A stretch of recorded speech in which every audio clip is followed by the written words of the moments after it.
कि एनसीईआरटी से क्वेश्चन है एज इट इज आ जाए जरूरी नहीं, हूबहू आ जाए जरूरी नहीं, ये पीसीएस के संदर्भ में बोला था मैंने, लेकिन यूपीएससी में क्या है, एज इट इज आने की संभावना बनता है। तो पावर ऑफ एनसीईआरटी को दो स्तर पर देखेंगे, पीएससी के स्तर पर और यूपीएससी के स्तर पर। तो पीएससी के स्तर पर डायरेक्टली या इनडायरेक्टली क्वेश्चन आता है, क्योंकि ये एग्जाम मूलतः तथ्यात्मक प्रवृत्ति का है, तो यहाँ जो ओल्ड एनसीईआरटी है उसकी भूमिका बढ़ जाती है, क्योंकि नया वाला जो एनसीईआरटी है वो अवधारणात्मक, अवधारणात्मक मतलब कंसेप्चुअल। एक होता है तथ्य, जैसे हम आपके बारे में आपका नाम पूछे, आपका घर का पता पूछे, एक फैक्चुअल है या कंसेप्चुअल है? फैक्चुअल है, सिर्फ आपका नाम और आपका एड्रेस पता, ये फैक्ट है, इससे आपके बारे में कोई जानकारी नहीं लगा।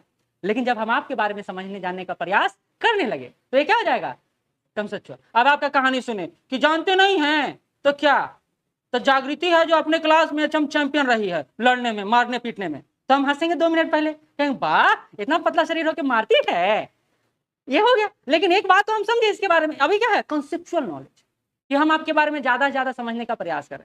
प्लस हमने ये जाना कि आप खेलकूद में अच्छे हैं, हमने ये जाना, अब क्या है आपके बारे में ओवरऑल नॉलेज, अब हमको कहीं से भी कुछ पूछ देगा तो हम बता देंगे। तो कंसेप्चुअल पढ़ने से लाभ होता है कि आपको ओवरऑल नॉलेज हो जाता है, तो आप हर सेक्शन को कवर कर लेते हैं। लेकिन फैक्चुअल के साथ क्या है कि जितना जानते हैं उतना ही जानते हैं। ये बात समझ में आए? लेकिन यूपीएससी का जो देखिए यहाँ क्वेश्चन तथ्यात्मक होता है, यहाँ क्वेश्चन अवधारणात्मक होता है, कंसेप्चुअल होता है। तो पिछले 4 सालों का रिकॉर्ड देख लेते हैं, 2019, 2020, 2021, वैसे ही 2024 भी ले लेंगे। ठीक, 2024 में अप्रॉक्स एनसीईआरटी से 30 क्वेश्चन आया है, 30 क्वेश्चन आया है।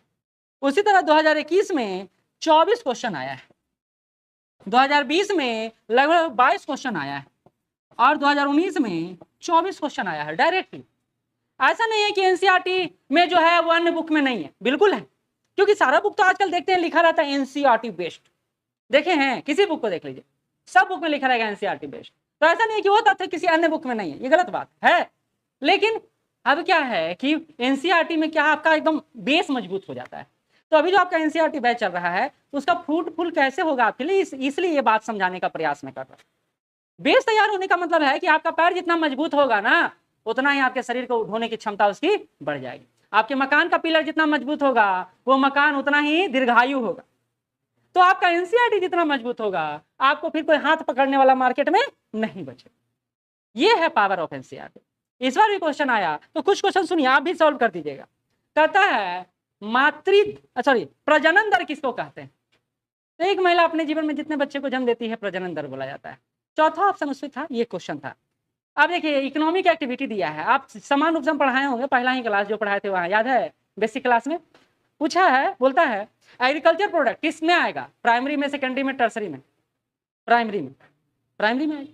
फिर कहता है डेयरी फार्मिंग किस में आएगा, डेयरी दूध उत्पादन, टर्सरी में, प्राइमरी में आएगा, दूध उद्योग आएगा सेकेंडरी में, और दूध का निर्यात आएगा टर्सरी में। ठीक है, अगला कहता है मिनरल्स एक्सप्लोरेशन, खनिज उत्पादन, खनन, प्राइमरी में। बताए थे प्राकृतिक उत्पाद से जो भी निकालते हैं वो प्राइमरी में आता है। वेविंग क्लॉथिंग, वस्त्र बुनना, प्राइमरी में।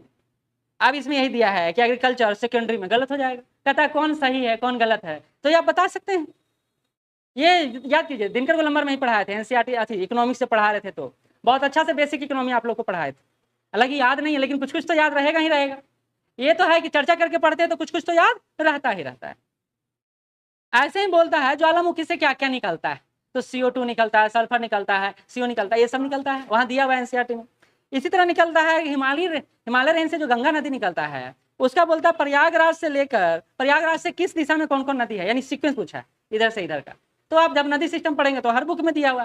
तो ऐसा नहीं है कि जो एनसीईआरटी में वो किसी अन्य बुक में नहीं है, लेकिन एनसीईआरटी क्या है, छोटे छोटे टुकड़ों में आपको सब निवाला दे देता है, और यही आपके लिए लाभ होता है।